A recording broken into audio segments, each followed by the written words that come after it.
Buen día. Bueno, hoy vamos a continuar con un poco la misma deriva de pensamiento de otros encuentros, que tiene que ver con ese camino del marxismo al posmarxismo y aún al postestructuralismo. Y así queremos ahora referirnos a ciertos problemas vigentes hoy en la filosofía política. En parte es lo que estuvimos hablando en otros encuentros, pero en los últimos, ¿no? Pero en esa oportunidad estábamos refiriéndonos especialmente al tema de la ideología. Ahora haré referencia a un largo debate del Zizek y el argentino Laclau en torno a la relación entre la herencia marxista y la actualidad postestructuralista. Un debate marcado por tensiones que abarcan tanto los aspectos teóricos como los posicionamientos políticos. Para comenzar es conveniente remontarse a fines de la década del 80, donde se da una clara influencia de Laclau sobre Zizek, sobre todo porque Zizek aprende del pensador argentino el uso de la teoría lacaniana para analizar la política y repensar el marxismo. Por ejemplo, el uso de la categoría de lo real. Por ejemplo, para ese real con mayúscula, siempre lo especifico, para entender la incompletitud, la inconsistencia, es ese carácter contingente de lo social. Así también como la importancia de la noción de antagonismo y de imposibilidad de la sociedad para la teoría social. Todo esto que ya lo hemos visto bastante en Laclau, ¿no? Otro aspecto a destacar de este periodo de los años 80 es que por entonces, que es una época de posmarxismo, ambos coincidían en repensar el marxismo y considerar la importancia de la democracia radical como alternativa política. Ahora bien, ¿qué entendían por esta? Yo ya lo expliqué, pero lo vuelvo a explicar. Para Laclau, y siempre los voy a remitir a por lo menos todos los encuentros que tienen que ver con esta temática, que podríamos decir Marx, seguro, Gramsci secundariamente, pero Laclau, todo lo que vimos de Laclau y de Zizek. Y después también las tres encuentros últimos sobre ideología. Bueno, para Laclau la democracia radical no es un nuevo tipo de democracia, sino una forma de entender la que ya existe. Implica reconocer que la democracia no se limita a la esfera política, por ejemplo, política formal, como por ejemplo las elecciones, la defensa de las instituciones, sino que debe involucrar también las luchas sociales y culturales. En este sentido, Laclau enfatiza la importancia de lo que él llama articulación política, que permite combinar, no articular las diferentes demandas y movimientos sociales, para tratar de construir una hegemonía política que justamente pueda transformar la sociedad. Esto supone tomar distancia de la democracia en sus otras acepciones, por ejemplo, la democracia liberal, porque esta, en el intento de construir consenso, oprime las opiniones y los puntos de vista diferentes. Y acá se trata, en cambio, de abarcar todas esas diferencias, todos esos antagonismos. Bueno, esa amistad y esa afinidad de las cuales hablaba, poco a poco se va diluyendo entre Zizek y Laclau. Y en las últimas obras se fueron distanciando ya totalmente. En principio sí se va a realizar una fuerte defensa de un retorno a la politización de la economía, entendiendo que esta es la lucha prioritaria.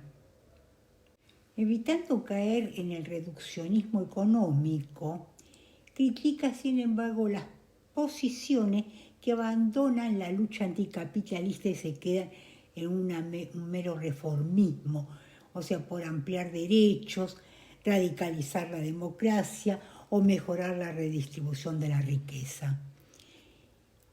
Zizek no se opone a las luchas ecologistas o feministas, pero sí pone el acento en sus limitaciones cuando descuida la importancia de la lucha de clases, o sea, la lucha contra el modo de producción capitalista.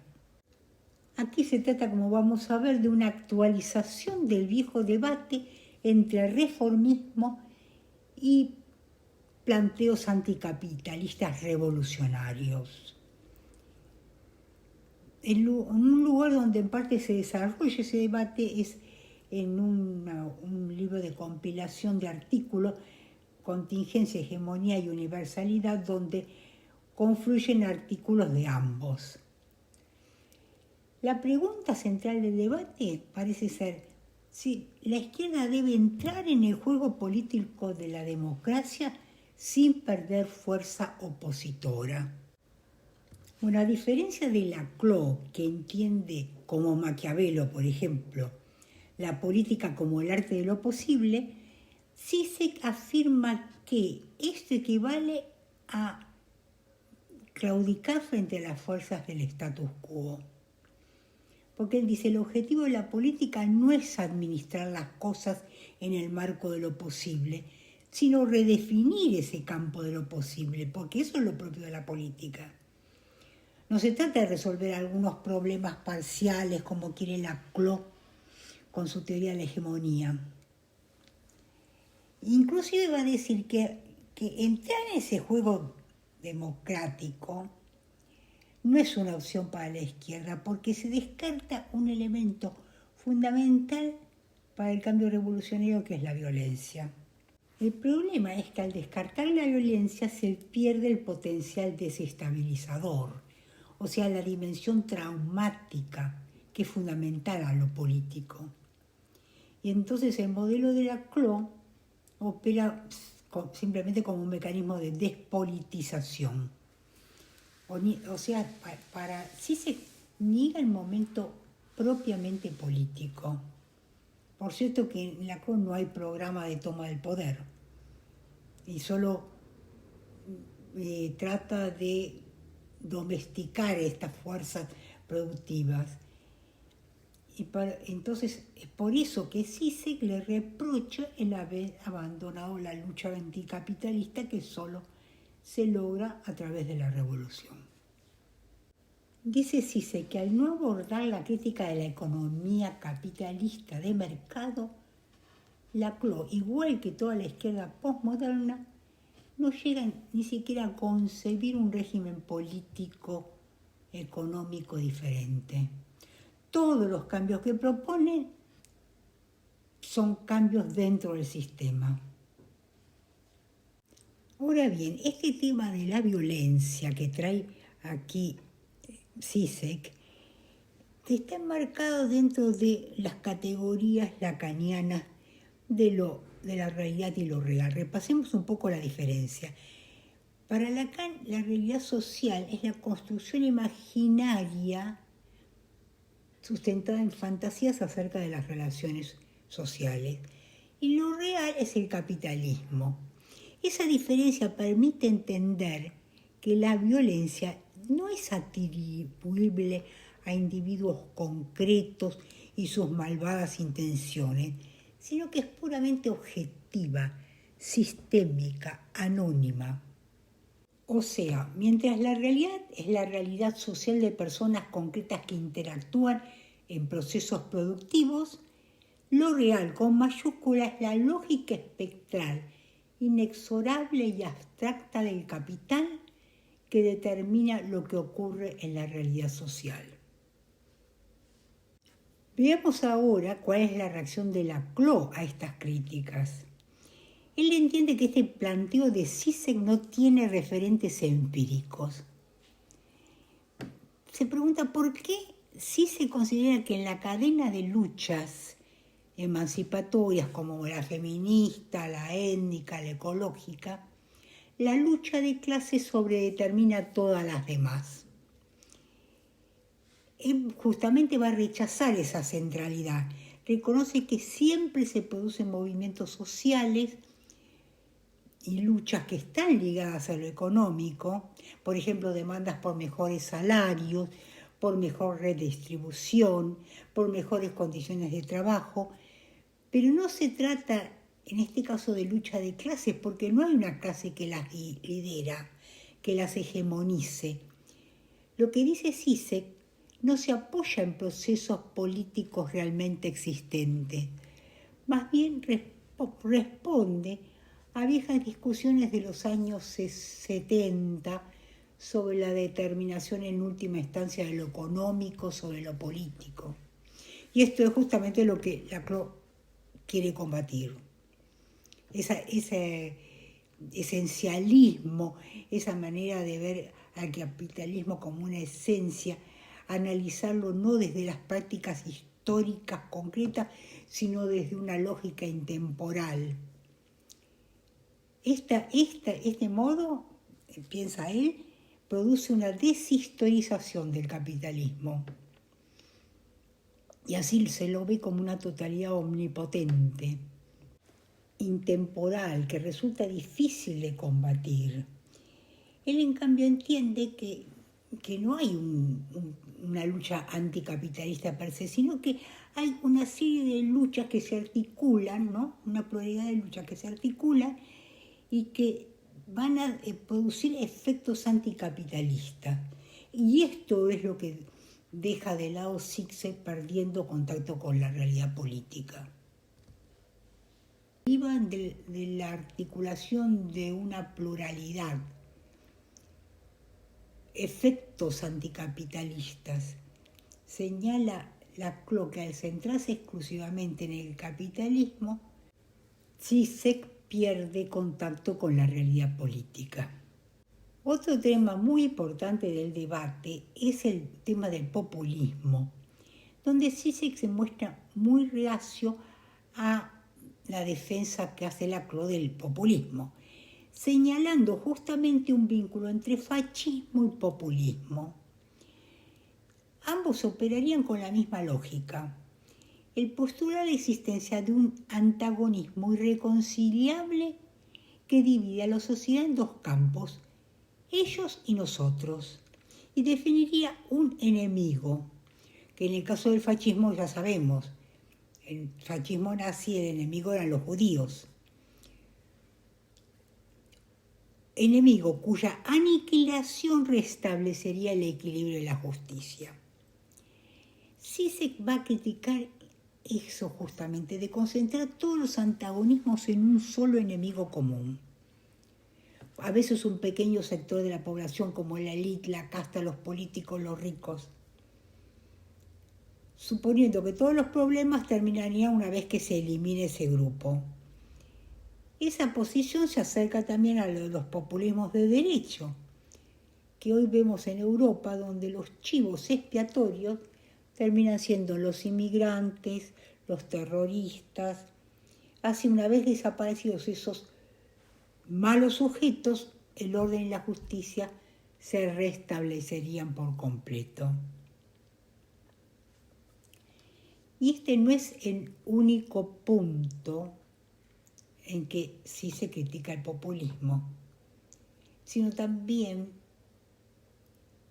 la incapacidad que tiene el populismo, tal como lo plantea Laclau, de hacer frente al capitalismo. Porque dice que para Laclau la causa de la desigualdad social no es el sistema capitalista, sino la oligarquía tradicional, que estableció una hegemonía política en contra de los intereses populares. O sea, no es que haya una falla del sistema, sino que hay un elemento de la estructura que opera de manera disfuncional.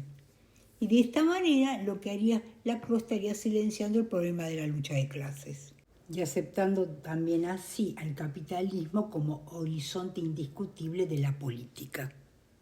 Y a su vez Laclau va a hacer críticas muy similares a Zizek, porque él va a decir que el ultraizquierdismo de Zizek va a significar un claro acercamiento al fascismo.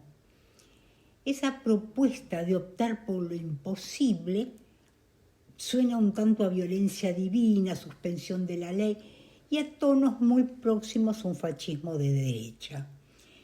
El problema de Zizek, dice Laclau, es su renuncia al juego político, que recordemos que para Laclau, ¿en qué consiste? En esa articulación de demanda para la formación de cadenas de equivalencia. Y eso es precisamente en qué consiste el populismo. Y de este modo, Laclau va a realizar la defensa del populismo. ¿Cómo? Tratando de sacarlo de ese lugar de irracionalidad y estupidez de las masas al que lo habían relegado a las ciencias sociales. La idea entonces es proponer una nueva racionalidad populista que rompa con dos formas de racionalidad que pondrían fin a la política. Una, el evento revolucionario total, o sea, provocar como una especie de reconciliación plena de la sociedad que volvería superfluo el momento político, porque ya estaría todo resuelto. Y el otro sería la práctica gradualista, o sea, un trabajo poco a poco que reduce la política a la mera administración de las cosas.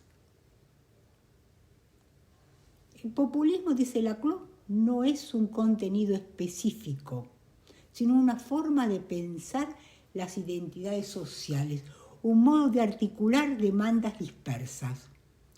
O sea, en otras palabras, construir lo político. Entonces se plantea la vieja discusión de política contra administración. Y en referente a esto, Laclau se va a manifestar en contra de la idea de que puede haber un centro administrativo neutral capaz de tratar las cuestiones sociales de una manera no política. Esto se parece mucho al ideal de una sociedad comunista sin Estado y sin política, donde solamente hay administración de las cosas. O también a la utopía neoliberal de una tecnocracia que resuelve todos los problemas según criterios técnicos, o sea, sin el juego político. Lo que Laclau considera utópica en ambos intentos es la posibilidad de acabar con la política. Y ahora, para terminar, no la temática total, porque vamos a continuar en la próxima, sino para cerrar un poco el tema del populismo, quiero hacer dos observaciones. Ya hemos visto cómo Laclau defiende al populismo, que estaba bastante desprestigiado en lo que eran las ciencias sociales, ¿no? Y que justamente porque se lo vinculaba con tendencias fascistas. Ahora, la pregunta que yo planteo es: ¿qué se entiende por populismo cuando se habla de populismo de derecha y de izquierda? Porque esto de populismo de derecha es un invento posterior. Para mí es que se inventó el populismo de derecha para degradar al populismo, que es de izquierda, es nacional, popular y democrático. Y justamente para confundirlo con el fascismo y poner todo en el mismo saco. Entonces lo que se plantea, es sobre todo Laclau, es la necesidad de redefinir también qué es esto de izquierda y derecha. En segundo lugar, quiero señalar que el libro donde se desarrolla toda esta temática, uno de ellos, pero fundamentalmente, es La razón populista, que fue publicado en el 2002, cuando Chávez estaba en el poder y Kirchner todavía no era muy conocido, pero todo indica que el libro de Laclau sí podía proveer una teoría para estos nuevos liderazgos latinoamericanos, que combinaban justamente un llamado a la recuperación de la política con elementos carismáticos, caso que fue justamente el de Kirchner.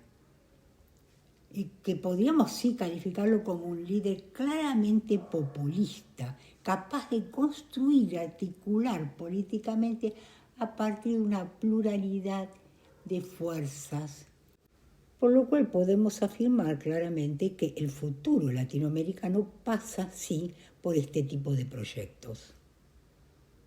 Ahora sí me despido pidiéndoles como siempre que me pongan likes, que se suscriban, que hagan comentarios. Y hasta la próxima, que vamos a continuar con este tema.